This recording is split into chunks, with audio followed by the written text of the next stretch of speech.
Hi guys, I'm Yasmin. My pronouns are she, her, and I am a junior at Pomona. I almost said I was a sophomore. Time has not caught up with me. Um, I do a lot of work at the Student Life, which is the 7C student newspaper. So I'm one of the managing editors. I'm a media studies major, um, and I want you all to vote. So that's why I'm here today. I'm going to segue into ballot measures in general. Yeah, so I'm really glad that Kevin talked about Prop 22. It is a very contested ballot. As you can see, there's like a ton of money right now being spent on it. But I think also like knowing how to look at your ballot and knowing how to read your ballot and like knowing how to understand how a ballot gets formed in the first place, who gets on it and what are props in the first place is really important.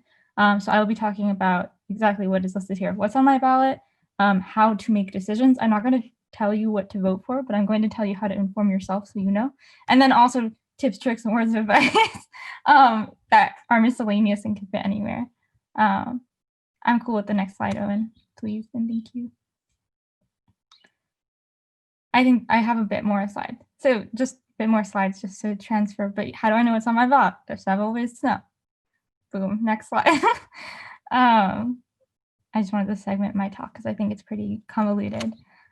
So first and foremost, I personally very much advocate for understanding, just seeing a sample ballot. I think as someone who, you know, English is not my first language, and like I am still a very young person, so I've only voted twice before, and never in a presidential election. Very important to be able to see a sample ballot.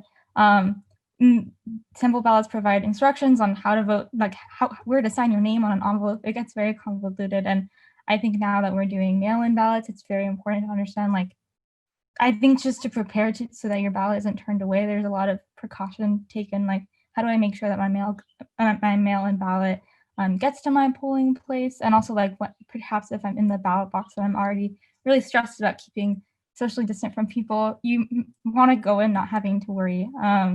So there's a couple of different places, all pretty much do the same thing. They let you see a PDF of your ballot and what it looks like. Ballotpedia is pretty much, I would say, the go-to. There's a very sample ballot lookup URL. Votersedge.org California does the same exact things. Those are both online. And then in California, your county elections official with your voter guide should send along a list of what should be on your ballot. So those are all accessible options. And then again, like I was saying, your Secretary of State website usually has a bit more accessible ballot options if you want to be able to read them in different languages. So yeah, that's an example of what Ballotpedia looks like. It's like literally just plug and chug your address. It's very helpful. That's all for this slide. Yes, okay, as I mentioned, I work for a newspaper. So I really would recommend reading your local newspaper. I think that local news is a really good way of understanding in a hopefully very objective way what is going on in your state in a way that I think what we're very worried about right now is like who is trying to influence us and who's funding what ad. It's difficult to know. And so I think local papers are generally pretty kind about attempting to break that down. As a Californian journalist, I really recommend the LA Times. They have a great LA Times Explains video series. Cal Matters is a great, you know, I have friends who work there and they're helping with the voter guide right now. And Ballotpedia is, I think, all reliable. Like it's typically what people get referenced to. I think depending on your amount of availability to like process information, it can be a little bit overwhelming. I personally find the website hard to navigate. I said that it has too much information for its own good, and I personally think that's true. I think that their interface is difficult to work with. So if you're like sending this to a parent or maybe someone who has less internet capabilities or English isn't their first language, maybe wouldn't go with Ballotpedia. I'd say my personal recommendation for video information, LA Times, and if you're going for very clear-cut voter guide text-based, I'd say Cal Matters. But yeah. Okay, so now you know what's on your ballot in a very fair and objective way. But now how do you vote? I think that's very fair. Again, there's no straight answer to this, and I'm not going to tell you how to vote, but here are some tips to decide for yourself. So number one, voter guides. I think these are often treated with some caution. I would say make sure that you're getting them from reputable sources, and that's going to differ what you consider to be a reputable source. But I think number one is like if you have organizations that you support, if you have organizations whose value you align with, and then that can be large and small. So I think I personally, like if I have family who are teachers, I'd probably look for the California Teachers Union. Culinary Union has really not popular endorsements, but very awaited endorsements, because I think a lot of people rely on them for labor rights organizations. And then there's also parties that you could talk about. So I mentioned like the Democratic Socialists of America have an LA voter guide, and then also endorsements to if you have a politician that you support or feel like they have good governance, but maybe they aren't in control of your state, for example, and you want to say like, oh, who does this person support for Senate? They live in New York, but I live in California. Maybe they said something. That's another thing to keep in mind. But yeah, your discretion is ultimately key. You really just have to have a good understanding of what you value. For example, Anthony, you seem like you really value the environment. I mentioned a lot of and if you want to transition to the next slide, but there's a lot of I think, yeah, some examples like I mentioned. These are all clickable links too, but you also just can Google the titles. They're very simple to find. But the Sunrise Movement has a very robust endorsement, and there's a ton of things too. So if there's like just like whatever affinity group you align yourself with, I think is very it's very good to know who's supporting what. I personally find the California Labor Federation endorsements really interesting. Yeah, so there's a ton of different sources. And again, these don't necessarily reflect this group's trusted sources, but I think there are different ways to start off. Yes, advertisement funding. This is what you're talking about, but it goes for everything. Researching who is funding advertisements for or against a proposition can help you understand what types of groups oppose certain props. This gets a little bit convoluted. I think you have a good understanding of media literacy. Not to say that I don't believe that any of you can't do this, but I think it does get frustrating. I was trying to research the housing proposition. Is it Prop 21 in California? And the main funder on one side is the HIV and AIDS Foundation. And I was like, how are these two things related? And I had to go deep into who this person was, who was funding most of it. It gets a little bit convoluted because not at all times are things so clear cut. For example, with Prop 22, you can see that Uber and Lyft are funding one side, but I gave an example. You oppose tobacco companies profiting off of nicotine addiction. I think that's a fair thought. And the proposition to lower the age of smoking, that seems like potentially an objective, well-meaning proposition. Perhaps someone just feels very strongly. But then you find out it has $10 million of ads bought by Philip Morris Company, which on its face, again, doesn't look very insidious. But then you maybe do a quick Google and you find out that they own a ton of cigarette brands. And you're like, oh shoot, I don't like cigarette brands. I'm not going to support this proposition that they are supporting. So just like you can use endorsements to find out who to align yourself with, you can also use funding to potentially find out who you should align yourself against. So again, use your discretion. But like we were talking about with Kevin, things aren't so clear cut. I think a lot of times there's a big gray area, and these propositions are trying to solve problems that really are at the core. There's a bit more of a central issue. So I am not going to tell you how to vote. I think we all are very smart and educated and capable people.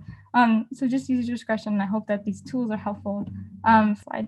If you don't know how to vote in a specific race or in a specific proposition, you don't have to. It's not a test. They're not going to send your ballot away because you don't submit, one question.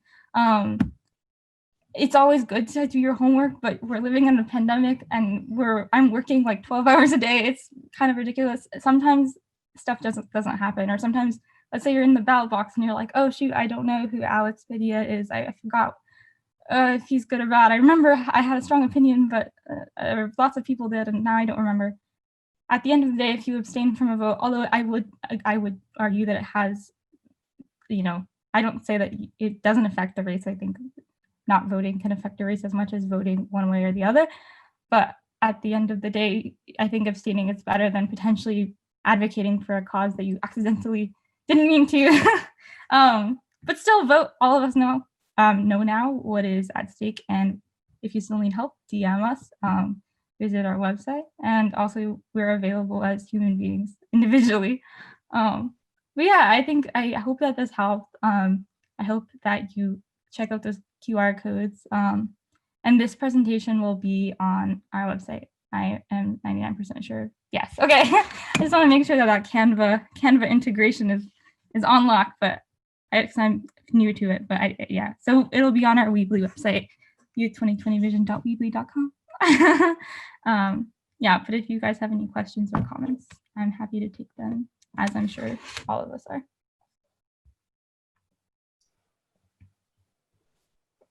If not, I will smile. I'm just going to comment. I concur with Yasmin. If you don't understand a proposition or don't know how to vote on it, it's probably better just to abstain voting, because, you know, legislating via proposition can be sort of a dangerous thing, because it puts the majority into, being able to do propositions, and then also like DoorDash and everybody that have the money to put forward propositions, even though they get people to sign for them, California is one of the states that uses legislation by proposition more than most states. So it's just something to think about. So if you really don't understand a proposition or don't know which position, yeah, go ahead and abstain. It's definitely safer. Also, the other thing that we hadn't talked about is, part of the whole movement for Black lives and getting justice within the justice system means that it is important to look up the judges. If you can get endorsements on judges, definitely like by the ACLU or people that know what these judges' records are, that's super important, because right now we're at a brink in our country of potentially having a majority very conservative behind the times of what the American people believe in. So if there's any way that we can stop this, Supreme Court, through protest of putting in another Supreme Court justice, but it's not just the Supreme Court, it's down the line, the amount of justice, federal court judges that are put into place.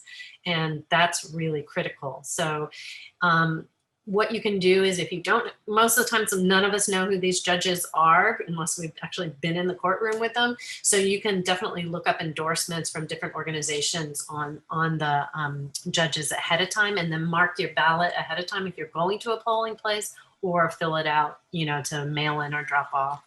I would suggest that. But you kind of, we always think of the candidates and, people for offices that we know are running in the ballot measures, but we often don't think of the smaller, like school board and judges and things like that. So in those cases, endorsements are good. And I will just share my screen quickly, because we'll put some links like this up online. Like this is UC Berkeley put together a list of like California endorsers.